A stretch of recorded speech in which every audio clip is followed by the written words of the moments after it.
to my channel. My name is Hannah and I have another very exciting video today talking about Czech glass, specifically satin glass, and we're gonna go over a little bit of history and background of like where this glass came from and who made them. We'll talk about the subtypes, and then we'll talk about there's some lookalikes or things that people commonly, confuse satin glass with, and just to clarify. So yeah, and I want to thank you all for being here. I'm really excited about this one. I have a lot of notes. There's a lot to talk about, and I'm going to try to keep this condensed and share with you the pertinent information, things I feel like you need to know, mostly to identify this glass.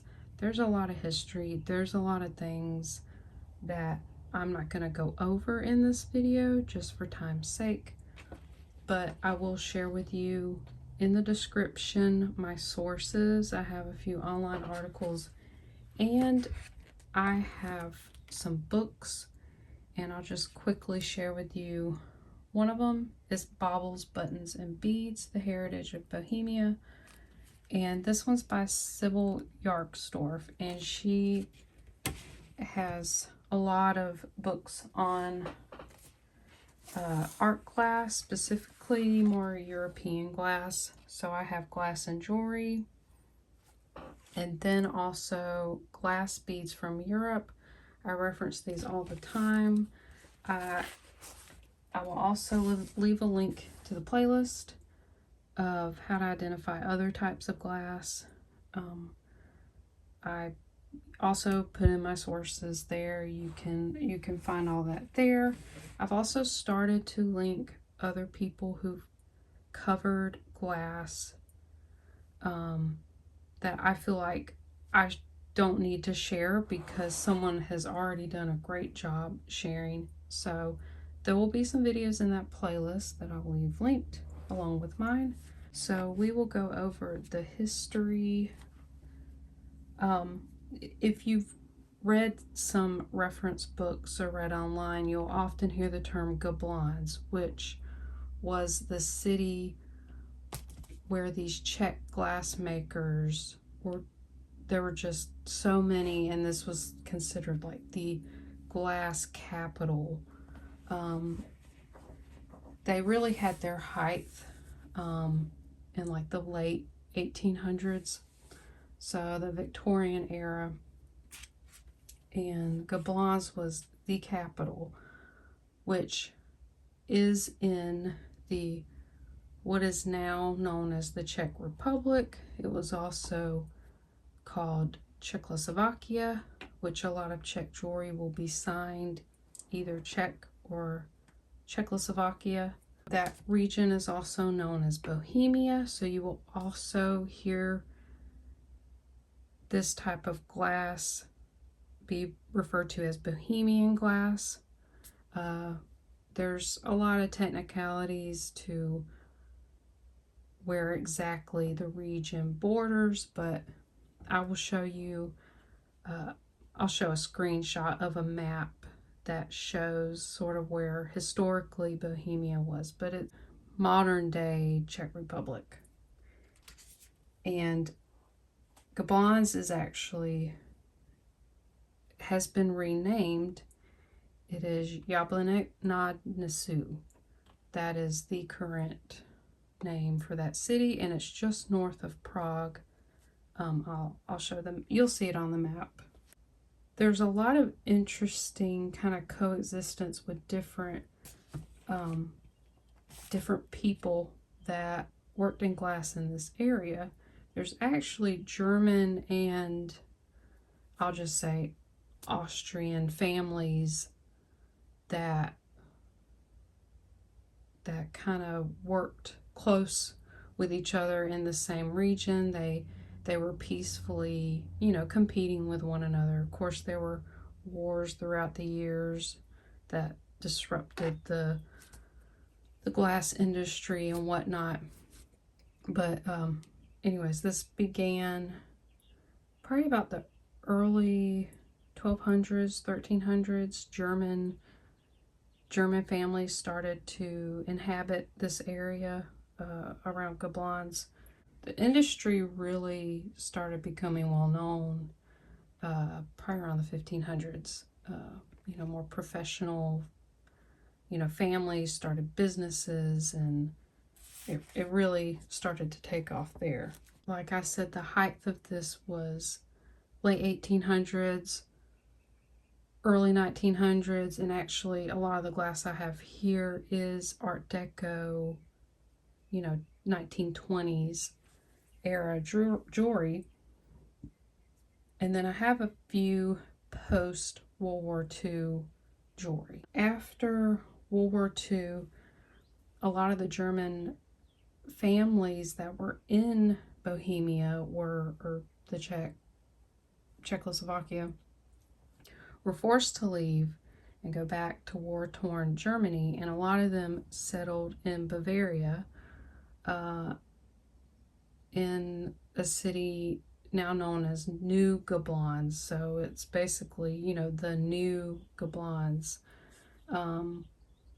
So whenever you see Western Germany glass, it's gonna be made in that era, and most of the time when you find it, it's gonna be post World War II. So that's mostly the glass I have here is German glass and some Art Deco Czech or Gablons type glass. I don't mean to confuse anybody about the technicalities of where this glass came from. It's if you're really interested in the glass history, that's why I'm sharing it, but this is mostly how to identify it. So it can be difficult to know exactly, what company, family, or country that made these glass, unless you're like just a glass expert, which I'm not. Satin glass is kind of a term tossed around kind of lightly, and they're all very similar. So it's not really incorrect to say, oh, this is satin glass and this is satin glass. And I'll show you. This is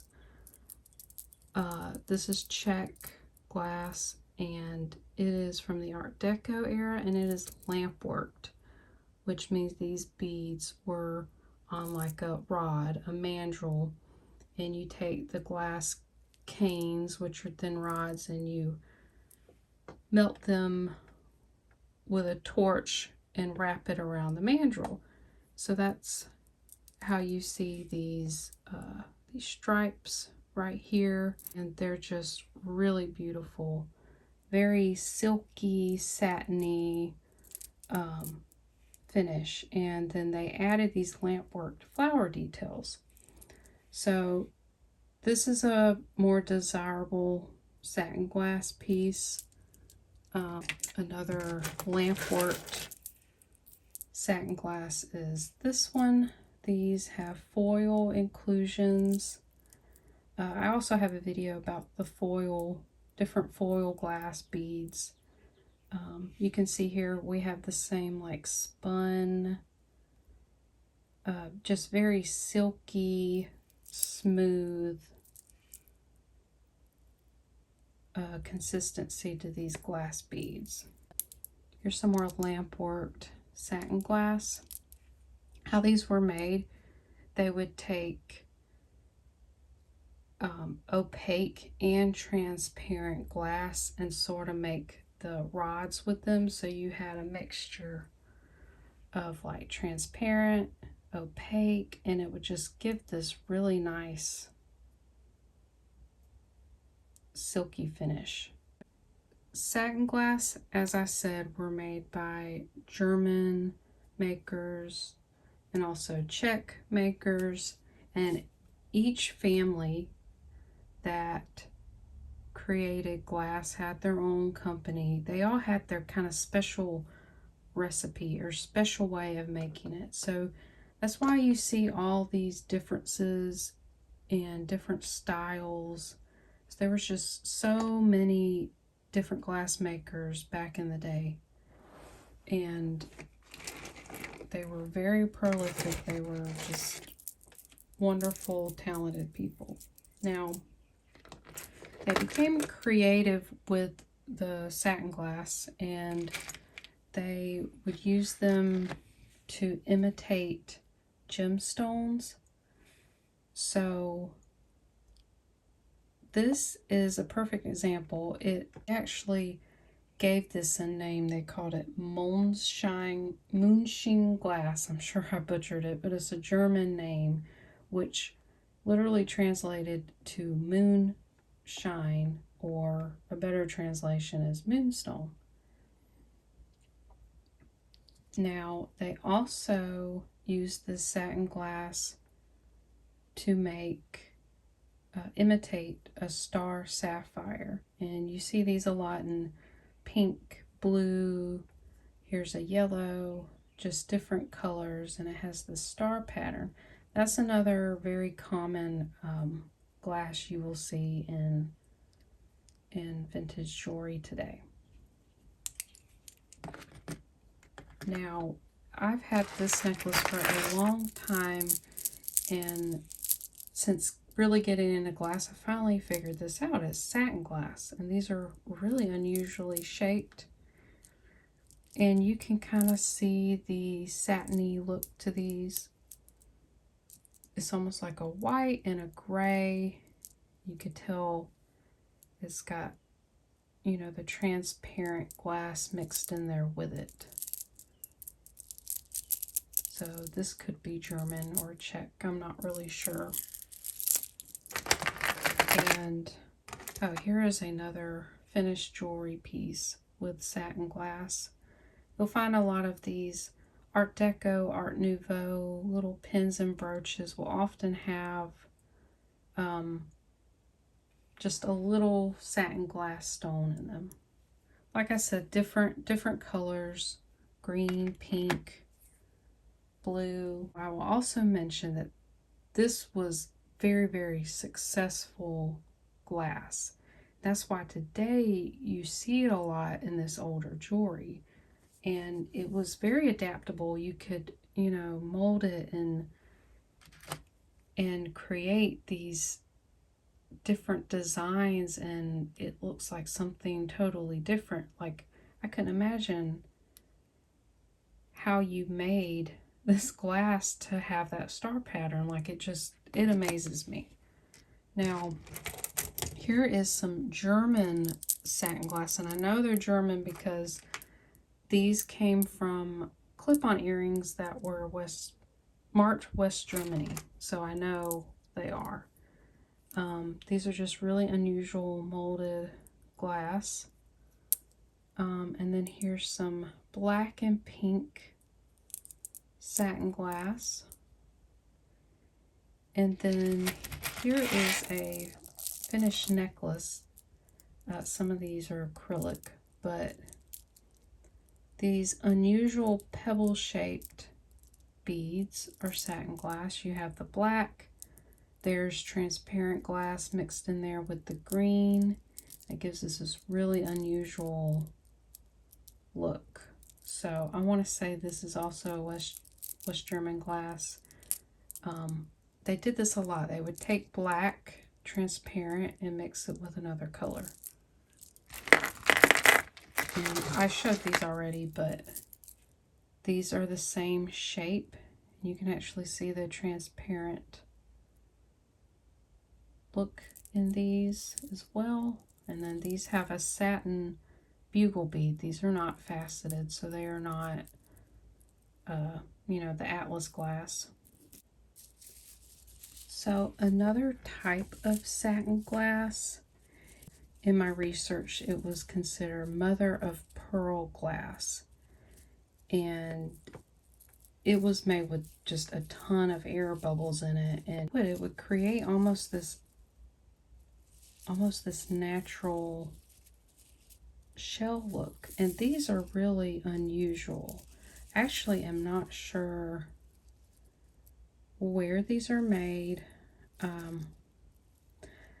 Only thing is missing are these bead extenders, which is Czech glass. It's a Givray glass, so this is possibly Czech. These are cut at different angles, but you can see these ribbed texture. It feels like shell. It's really unusual, and they added this blue coloring to it. Now I'm going to show you another example in this book. This is probably the most common, this Atlas glass or satin glass, and they would facet them. So they were normally in a hexagonal shape. They were press molded that way, and then on the ends they would cut them that way. Now I've also heard these beads referred to as rhubarb glass because they look like rhubarb stems. This is another type that is satin glass, but more commonly referred to as Atlas glass. And I could not figure out why it was named that, but I did find out how these beads became very popular. Back in like the 1700s, Russia was very well known for their intricate beadwork, and they would use these bugle type beads, longer tube beads, for their embroidery work. Instead of using, they would use like silver thread or silk thread, and it would get worn or tarnished easily, and these glass beads kept their sheen over time, and so they were very, very popular. So I couldn't find an up close of these beads, but it says here there is composed from Atlas glass bugles, and I want to say that is referring to the facets of the satin glass. So that is a very interesting thing to know. More examples of this mother of pearl type glass or satin glass in beadwork. Just absolutely beautiful. But I do not see these considered mother of pearl nowadays. No one uses that term, and I'm not sure why, but these are really unusual, and I've never seen these anywhere.